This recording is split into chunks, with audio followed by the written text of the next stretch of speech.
So I've decided to not go to dress for the time being. I'll get dress on the way back. We want to go all the way to Elo with this thing too eventually. But I've decided just to go to Jool because it was going to be about 200 to 300 days for a transfer window for dress. And it was going to be about 20 days for the transfer to Jool. So we decided to go for the easier one. Now, as you see, I have a lot of delta V to put up, or rather, I have a lot of speed to get up to speed, basically. And the problem with that is these engines don't go very fast. So what I'm going to do is I'm going to get within a certain amount of time. You see, we have about a day left, a day and an hour left until we get to our node, right? So we want to bring this down roughly to there, about 3 hours left. Now, it's not going to take us 3 hours to make this maneuver. In fact, it should only take us 1. So, you know what? Let's get a little closer. I don't want to overshoot it. 2 hours. 1 hour.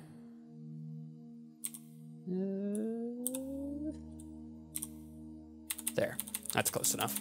All right, so we can go ahead and actually start our maneuver now. Even though I know that it's, you know, this is set for an hour. Actually, in fact, I probably, no, I want to be on the maneuver node.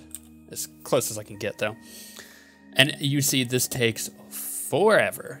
And our electrical charge is going to go down very, very, very quickly. So we can actually probably bring this down a bit. Our acceleration, that is. To the point where...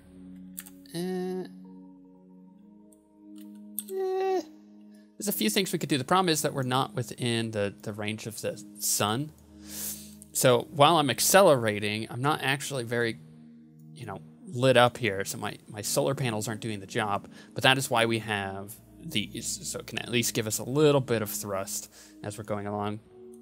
I might be able to warp a little bit. I know my engine's cut off, so shh. But I'm trying to get just enough. There we go. Perfect. So now we can actually just full on throttle, which is way better. Break it down a little bit. There we go. Because our electricity is a resource for this thing. Because it is running on basically electric engines. These are, you know, they have xenon gas that they're using, which we have quite a bit of. You know, each of these tanks is 700. And then these only have 400. But, you know, for each of these, they're... You know, 1, 2, 3. So that's 2100 gas. This is pretty good. And then, you know, obviously I've got a crazy engine setup here. You probably don't need this many. I just wanted not to wait forever while this thing is doing its thing. So I put on quite a few. And the maneuvers do take a very long time. So, you know, estimated burn for 27 minutes with the amount of delta V that we have. Could we speed up time and do that properly? Probably. You know, let's try that. So it says about 27 minutes. So we'll go about 30 on our node estimation. 34, 33, 32, 31, 30. That'll be good enough. And then we really want to be on the money for that. Now, obviously, I could wait until my node is actually there. But, in fact, let's speed up a little bit more. Let's go to about 25 minutes. But the problem is, because I have to burn for so long, I'm going to end up not kind of where I want to be. So if I burn early, this is my thoughts here. If I burn early, then I should have enough time to adjust along my line here, as opposed to burning late and then, you know, having to really do a huge, you know, different maneuver to get within the orbit. I mean, this is going to be put me pretty close to Jool. And the idea is that once you get close enough to Jool, you know, within orbital distance, you aerobrake. So that way you're not having to slow down a huge amount using the engine. So you want to use an aerobrake, and the best way to do that is in the Jool system, because Jool has got like this massive atmosphere on it. Because it's a gas giant, right? So that's a good spot to aerobrake, and then from there you can hit up all the moons. So you've got, in fact,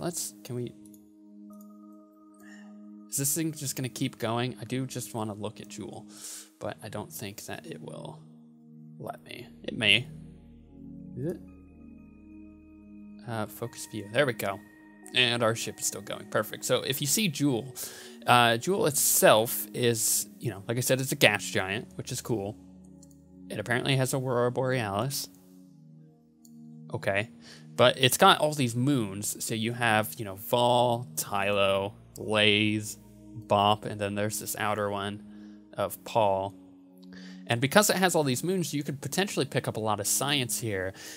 The reason I'm sending this probe is to help us get more money. Because the fact that I get so many missions for this small little system, you know, like go to Jool and collect scientific data, go to, you know, Laythe and collect data. And this probe allows us to do just that. It will be able to fly around to each of these little things. Like if you look at Laythe, it is a water planet, right? So you could get pretty close to the surface and not really have to worry about hitting any crazy amounts of mountains or anything.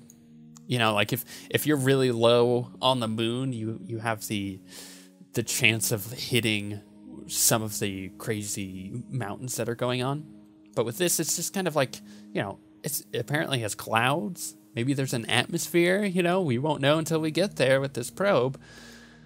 But you can look at, you know, Tylo is a good example. Actually, no, let's go to Vol. Vol's a better example.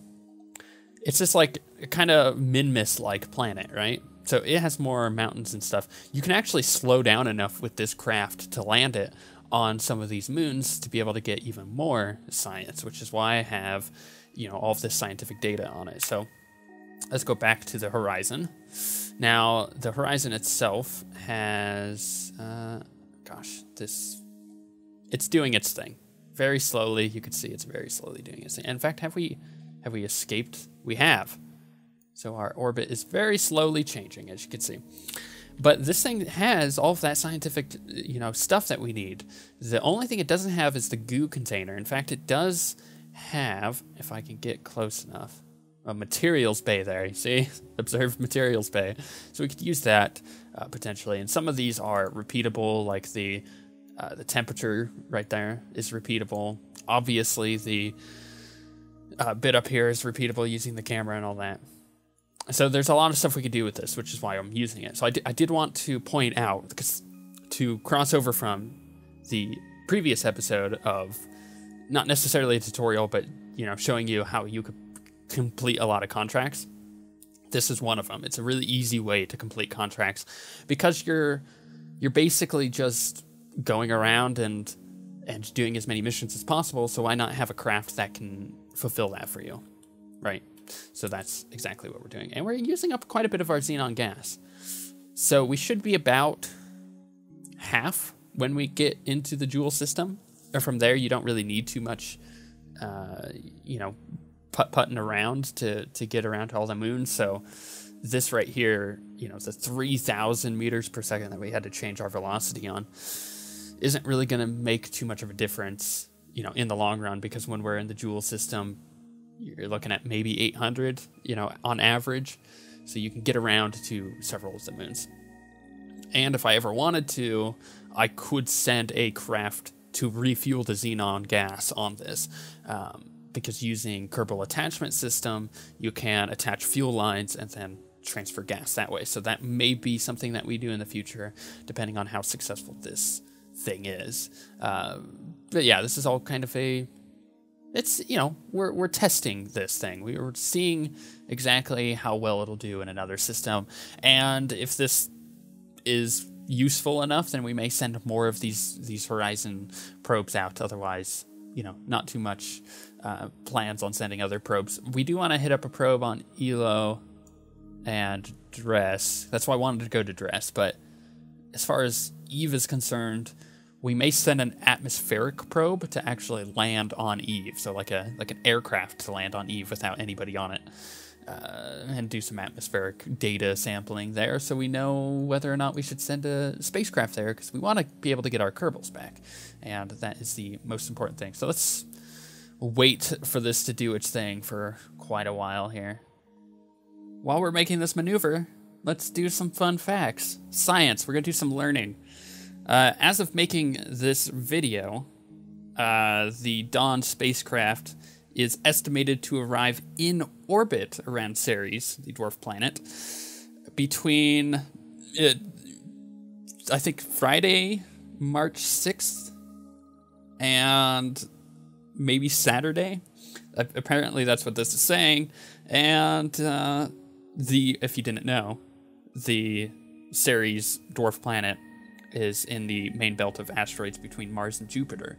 So there's a set of asteroids that are in between Mars and Jupiter. Go look at an orbital map of our solar system and you'll know exactly where that is. But it apparently will arrive in orbit around March 6th, Friday, March 6th. By the time this video is up, it will be in orbit. So you can kind of go check out pictures that this sucker is sending back. So the Ceres was launched from Cape Canaveral on September 27th, 2007. It's more than 7 years ago. And then it arrived at Vesta, which was the first major destination that it orbited around for quite some time, in 2011. So 2007 to 2011, that's how long this sucker took to get to Vesta. And then it was there for quite a while. And then it, obviously, here in 2015, it's going to be arriving at Ceres, which is crazy to think about. I mean, there's a lot of weird stuff that you can do with a spacecraft like this. I mean, it launched in it did this like cool, you know, there's like hypnotic things that like start in the middle and then like spread outwards in a circle as it goes. That's kind of what this craft did.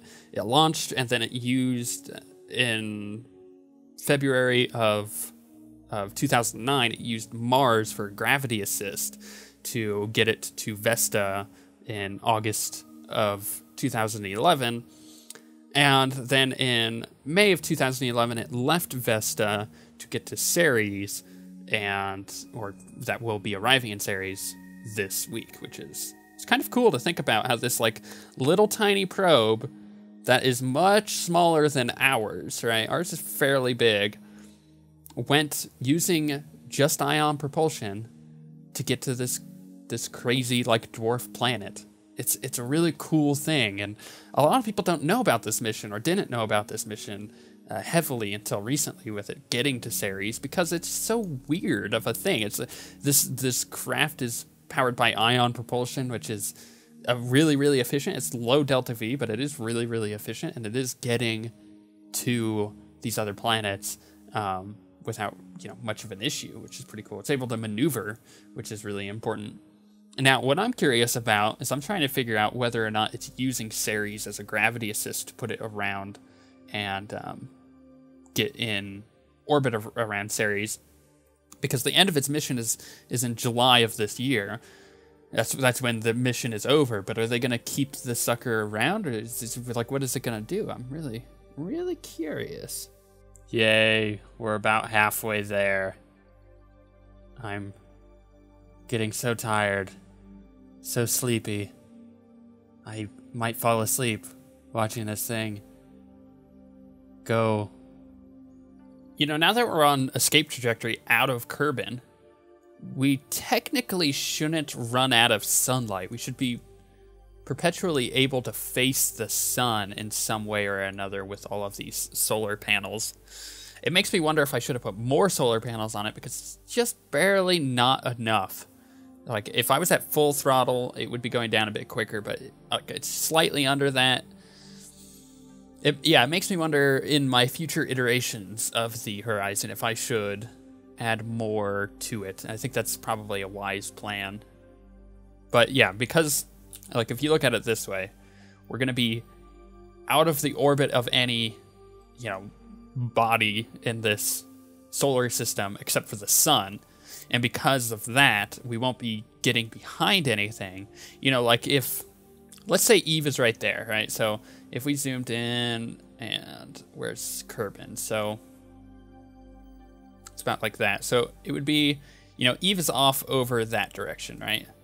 So imagine Eve, which is off over here, got in the way of the sun, it wouldn't really do a whole lot. We would still be getting sunlight. You might see like a little black dot between us and the sun, but for the most part, not going to do anything to our solar panels, as opposed to if we were on the backside of Kerbin, and we're not getting any sunlight, which is the issue that we had, you know, at the beginning of the maneuver here. So, yeah, it's just interesting to think about, like, oh, I see, he's never going to run out of sunlight because I'm orbiting the sun as opposed to orbiting a body around the sun. It's a key difference. At this point, I'm literally making things up as I wait for this thing. I'm just like, come on. It's so close to being done. This has taken so long to do this maneuver. But there are parallels to be drawn with the Dawn spacecraft, because the Dawn spacecraft has been pretty much in a perpetual state of accelerating as much as it can just to get to Ceres, which is kind of crazy to think about, that it has been accelerating since 2007 to get, to Vesta, to get to Ceres, all the way, from 2007 to 2015, it has been accelerating. I mean, honestly, if I was a scientist, I probably would have never have come up with that idea. We're down below 1,000 meters a second that we need to get. It's getting there. We're actually going to take a recharge period here, because you see our electrical charge is getting quite low. So what we're going to do is we're going to turn off the engines, see how quickly it recharges. Brilliant. Love it. Loving it. And about halfway. Come on. Almost there. Yeah, I mean, this could have taken a lot longer, let's be honest, this recharge period. But the batteries recharge very, very quickly. And I put quite a few batteries on there. This whole section in the middle here is like 2 or 3 large batteries. All right, cool. So now we can reaccelerate. And I'm going to go full acceleration here. I was just slightly under it before, but now I'm going to go full acceleration to finish off the rest of the maneuver. So that was part 2 of our maneuver. We're getting so close. We're almost at 500,000 meters left. We're so close. By the way, our node is in T-minus 50 seconds. We still have estimated burn of about 4 minutes left. Not too bad, actually. I think we've pretty much nailed the timing on it as much as we could with something this slow. I mean, I was guesstimating from the beginning, so yeah, it was going to be hit or miss whether or not I was going to be either really, really close on timing or super freaking far away. So I'm glad that we got pretty close. I could probably readjust my maneuver here just a little bit. It's pretty much dead on. All right, our node is in T-minus 15. I'm so excited. T-minus 10, 9, 8, 7, 6, 5, 4. I don't know why this is exciting. Honestly, it's the most exciting thing that has happened this entire maneuver. We've done it. We passed our maneuver node. I mean, we've passed our maneuver node. Yay. Wasn't that way back there, though? I may have done something horribly, horribly wrong. Actually, it's not too bad. I mean, we're pretty close. We have 200 meters a second left. And then we actually just let this thing go. Like I said, we're just going to set up Kerbal alarm clock to tell us when we need to kind of adjust, which is about right here-ish, when we need to adjust our actual orbit. And then, yeah, and then we're just going to let our craft go, and we're going to work on doing more missions in between, now and when we can launch the Aurora-class ship. I did want to go back to that because I mentioned it, but yeah, the Aurora is now an Aurora-class ship because we're going to have multiples of those ships out at any given time. Obviously, there's a lot of money to be working on, but the money return on the Aurora will be really high because we'll be able to set up, bases on these other planets. So the thing with it is that I want to make sure that the Auroras don't get confused. So it'll be an Aurora-class ship, but we will name each one something else.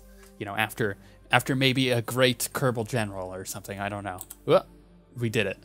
We did it. Let's accelerate just a little bit more.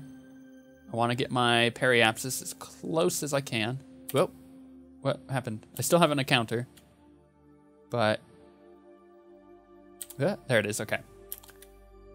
So 400,000, 300,000,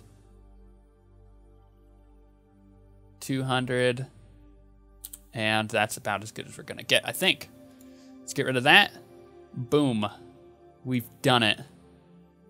Wow, that was really satisfying. Okay, Kerbal alarm clock. How do I set this up? I've actually only used it like once before. How far is that? 1 year, 211 days away. So let's just add a maneuver so that way it's there. And then we'll add new alarm for the Horizon probe in 1 year and 211 days. Boom. That's all set up. Kill warp and message. No. Delete alarm? No. I know that there's a way. Do not delete when passed. Oh, do nothing. Delete when passed. No. Do nothing. Message only. No effect on warp. No, I do want to kill warp and I want a message. Perfect. This is all set up. You know what we could do now? That's all closed off, right? What I'm going to do is I'm actually going to rotate this thing. This is weird to adjust on the fly like this. Okay. A little bit more. No, just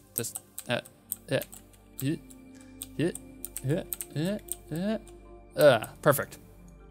So we're going to adjust it like that. The solar panels will still hit the sun, which is good. If I turn on the lights, perfect. It's just doing its thing. Love it. So we'll have the lights on, and this thing will be quite a long time. So it'll be a while before we get this thing around Jool. But we have missions to do in the meantime, of course. Of course. Cool. So now what we could do is we could go back to the Space Center, right? Just hands off. It's not going to touch it. The alarm will notify us when that's going to happen. We can go to the Space Center. We can see that the spacecraft is right here. It's doing its. Oh, I have a mission to do something with a Kerbal periapsis and apoapsis apparently. Okay, maybe I'll do that mission in the meantime. But you see the, where is it at? Horizon probe debris. It's not what I want. Let's get rid of this stuff. Terminate. Yep. There we go. Horizon probe. It's right there. It's on escape trajectory. It's going along. Boom. We have it all set up. It knows exactly what it's doing. I love it. I love it. Let's get rid of that debris too. And all we have is a probe now. Perfect. Okay, well, now let's work on getting a few more contracts done because we need more money.